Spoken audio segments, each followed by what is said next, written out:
భద్రాద్రి కొత్తగూడెం జిల్లా అశ్వారావుపేట ఎమ్మెల్యే జారే ఆదినారాయణ చంద్రగుంటూరులోని కేజీబీవీ పాఠశాలను సందర్శించారు. మెస్ వంటగదులను పరిశీలించి విద్యార్థులతో కలిసి భోజనం చేశారు.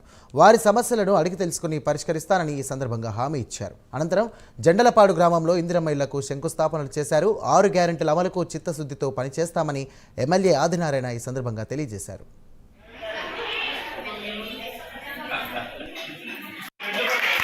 నియోజకవర్గ వ్యాప్తంగా 3,500 ఇళ్ళని ఈరోజు ఇవ్వడం జరుగుతూ ఉంది. దానిలో భాగంగా ఎక్కడైతే దాన్ని కూడా సమీక్ష చేస్తూ ఉన్నాం.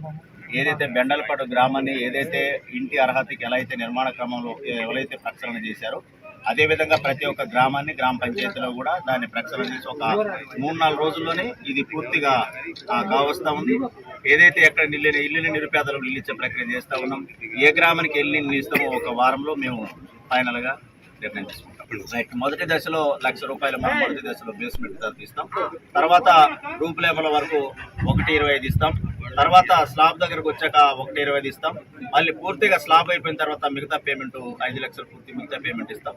4 దశల్లో వీరికి మనం మరి డబ్బులు ఇవ్వడం జరుగుతుంది. బేస్మెంట్ అవ్వగానే ₹1,00,000 వాళ్ళ అకౌంట్లోకి జమ అవుతాయి. నియోజకవర్గ వ్యాప్తంగా